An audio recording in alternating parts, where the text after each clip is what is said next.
to be historic.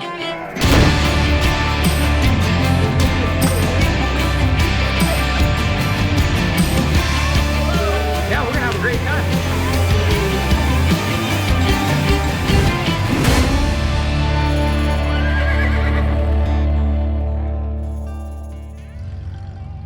I'm gonna make history. I challenged Tyler over there. I mean, he's challenged me to something he's going to lose at, which I think is ridiculous. How you doing? All right. It's a lot to walk in on, man. That's Ryan. Ryan? Hey, you said you want to remember. Kyle. I remember because I said that. Todd, that's it. And then Brian? Yes, my name's Ryan Sheriff, 35. Grew up Salt Lake City most of my life. Moved out to Tennessee maybe 4 years ago, I think. Experience with horses is 0. If anything, I don't have any experience blacksmith, and I don't have experience with horses, but the only thing I got is drive and work ethic, really. So I'm hoping that can carry me through. Ladies and gentlemen, I would like to begin by imploring you to please, please, please dedicate yourself to getting through this. What happened in the last class, there were several that weren't going to graduate, and they decided about halfway through that that was okay, and then they brought the others down with them. So you can decide for yourself. It doesn't matter whether or not he or she graduates. What matters is whether you graduate, right? This is not a class that you can catch up on later. So you can't wait till the end and say, oh, I'll just learn how to build shoes in the last week, learn how to build clips in the last week and pass. It doesn't work that way. And if you don't build the foundation in the beginning, you won't pass your final horse. So if you graduate, we give you a 120-pound anvil, we give you a forge, and we give you a trophy bow. So just that alone is kind of worth going for, right? So if you need motivation to get yourself out of the bunkhouse to go make a shoe, hopefully some of this will help. You know, I mean, the biggest struggle, I guess, is your own motivation to get out and do the work. I mean, that's you got to be motivated to get out and do it.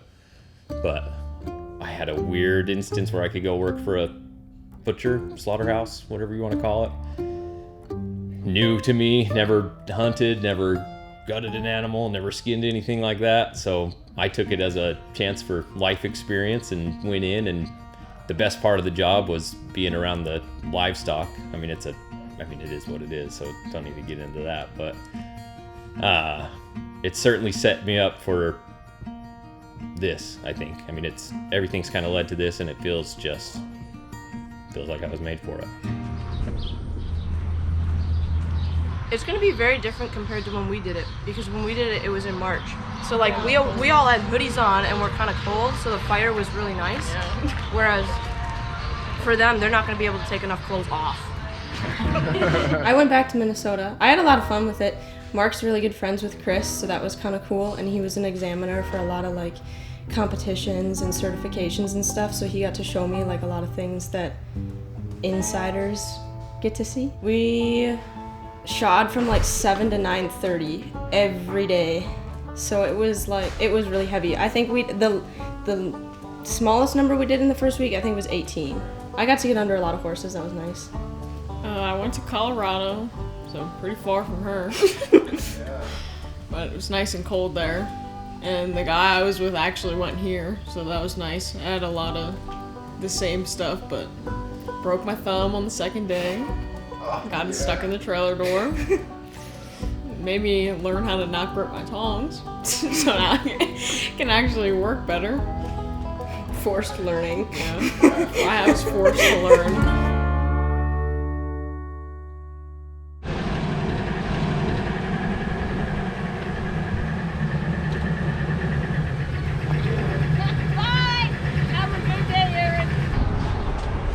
Day one, here we go. That's all I had to say. First day of class, it's a Tuesday because it's 4th of July, so we started on a Tuesday. It's gonna be death by fire, and literally death by fire. It's supposed to be like 100 degrees today. I stepped out of the house at like 6 this morning and it just hit me like a wall. It's hot already. So this is our first day. We started with a hoof pick, so I did a quick demo. And these guys are all getting started on that. We're just getting fires lit. Some of them are gonna end up having sushi because they're not very good at lighting fires, but we'll see how it goes. And yeah, we're gonna have a great time.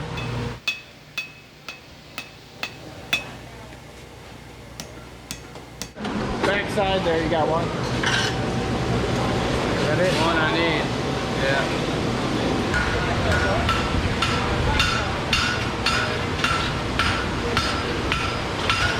I can't get my fire started very well, so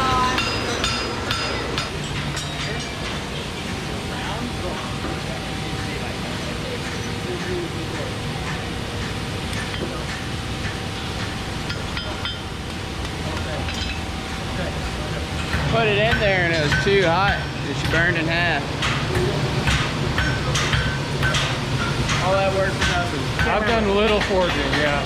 All propane. This is my first time with coke forges, so it's a little different. Yeah. A lot different. I've lived most of my life in Tennessee, and then now I live in South Georgia, and grown up with horses, and now I deal with a lot of gaited horses, and then I've been doing a lot of trims the past 2 years, so going into this school to kind of further my education, especially in the forge. So, got a wife and 6-month-old, turned 6 months old today. Yeah.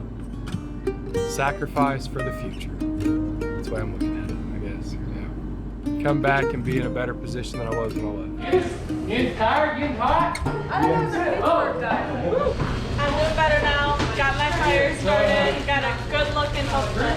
On Monday, we'll look at all of you guys' horseshoe sandwiches. And whoever has the best one will win a $100 hamburger, which means we'll take you for a flight in one of our planes to eat a burger at a FBO. Okay? But here's the catch. Everybody has to have one or nobody can win. All I'm gonna do is straighten out one side of it a little bit. We gotta do that on the horn. I just turn, it gives you a different radius.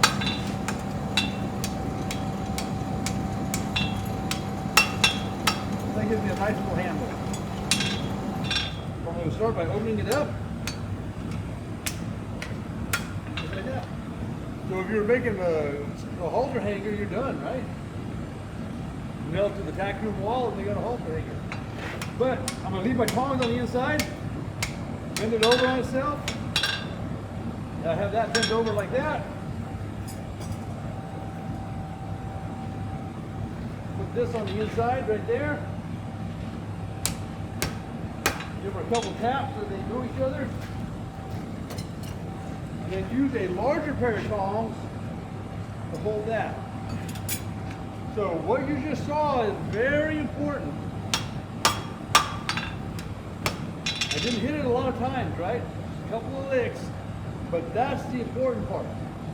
Because even if you smash it together and it held together, once you go in the fire, as soon as you heat it up, this happens. And then it just comes apart. Nice little spark.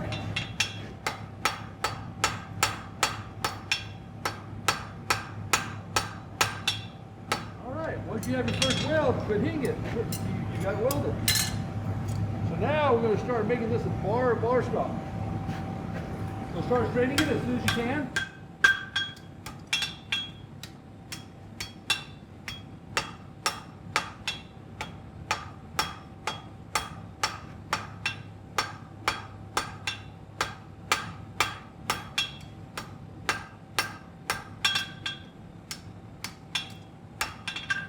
Okay, so if you look at it, it's starting to come together, but it's not 100% yet.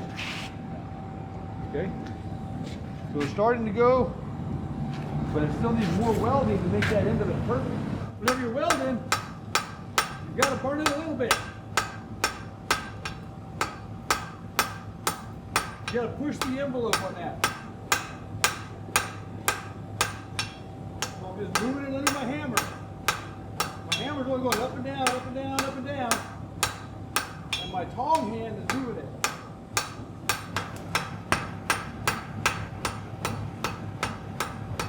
All right, I got it.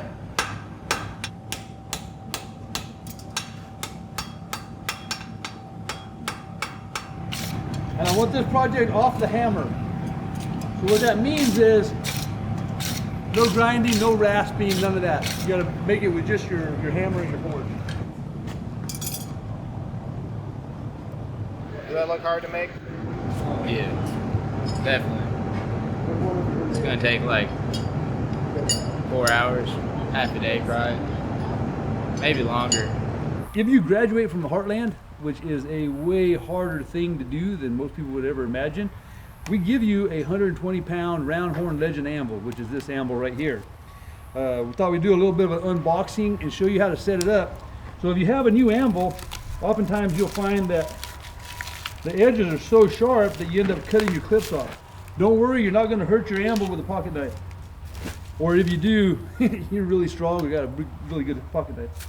So this is just some plastic to kind of protect it.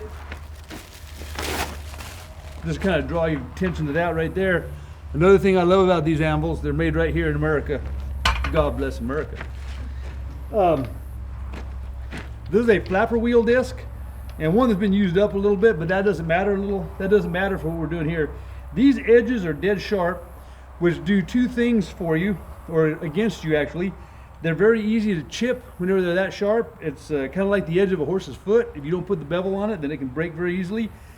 And they end up cutting your material. So if you do any kind of work over it, like pulling a clip, I want to start my clip over a nice soft edge, because then I can make my clip bigger or smaller when I go to draw it. If I start on a hard edge, I'm stuck. Wherever I start, that's what I'm stuck with. And you also cut through it quite often. So you'll find that one of the first things you want to do to your amble is soften these corners. I'm going to put a radius about 2.5 inches long and about a 1/4 inch radius. So that means that if you were to draw a line from here to the outside of that bevel, it would be about a 1/4 inch long. And I'll put a little bevel here, and I put a larger bevel on this side. I have this for all of my English friends. There you go, God bless England.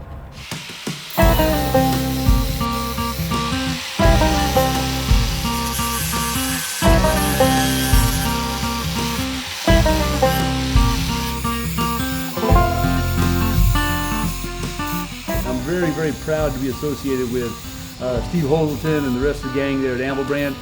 Great people, great products, great service. They're just a fine American company. All right, so this will make your amble a lot more usable. I have a dead sharp crisp edge right there if I need it. I have my softest edge here, so if I want a larger radius, like 3/8 is there. Both of these are going to be around a 1/4 inch, all three of those. So guys, if you have a new amble and you want to make it a little bit more user friendly, that's where you start. I'm Dad, and I do too, actually. Oh, that's great. Yeah, no problem. hard work. They say it's hard, but it's harder than you can imagine, I guess. How was shoeing? It was good. A little warm. Yeah, best way to describe it is a good thing you can't smell us through the camera.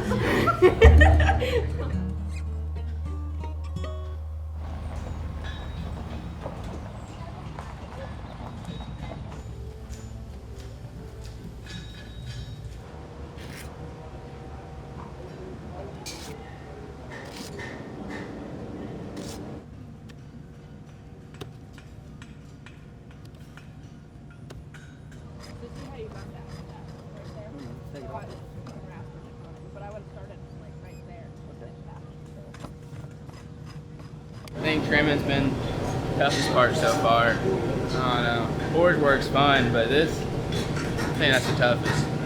Yeah, how's your legs feeling? They're burning. They're on fire. Doing those nippers, you can't put your elbow on anything, support your legs. It's just only your legs, man. Just doing a wall sit pretty much without even having a wall to lean against on. So, yeah, they get burning quick. Yeah, I gotta get faster at that part. That would be easier, not gonna lie. That would be a little bit easier.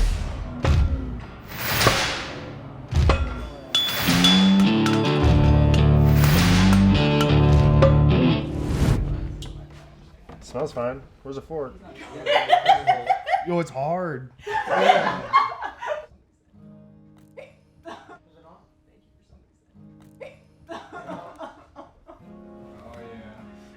Oh, you got it tuned in your weird tuning. Old. Yep. But pretty good.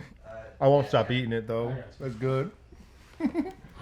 I challenged Tyler over there to a pizza eating contest. Yeah.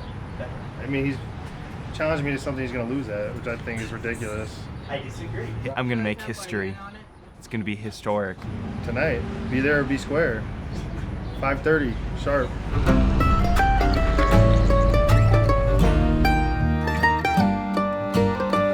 The man, the myth, the legend, Coconut. That's some words of wisdom right there. Don't think you have time. Who was it? Someone yesterday was like, I'll just study really hard the week before. Sam.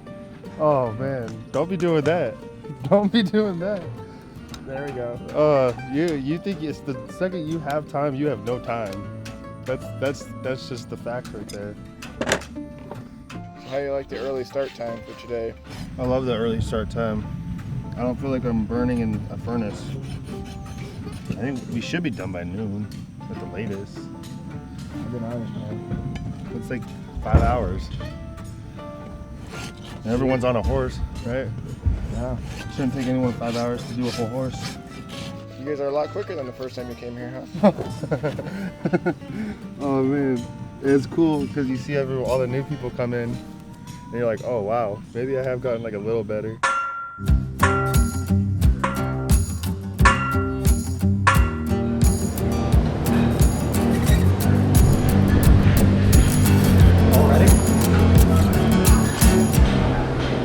Did someone ask you to do that, or? Yeah, oh Chris. Okay. Did not know you weren't allowed to cuss. Now I know. We're on our way to go smoke Lucas in a pizza eating contest. I think that he's gonna whip his butt because Lucas is gonna peter out really fast. That's what I think.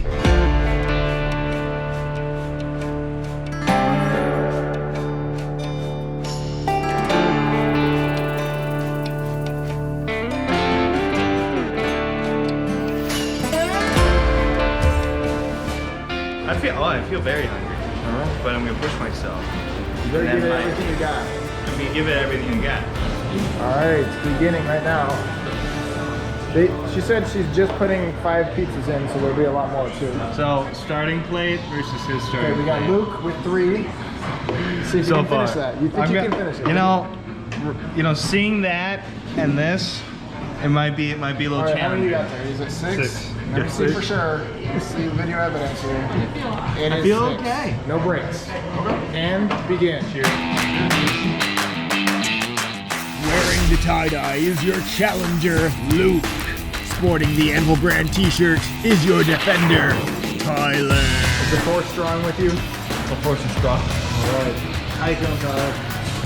I'm not worried about it.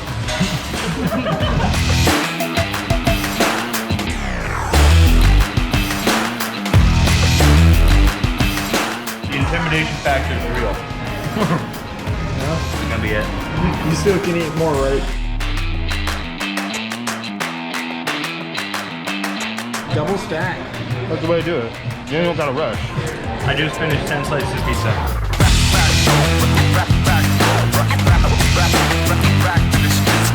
I'm done. I'm gonna eat this last piece and then that's it. You're actually gonna eat all that too? Yeah. I'm not a quitter. Alright. I don't quit. We'll see how far you can go. Make your wagers now in the comments below.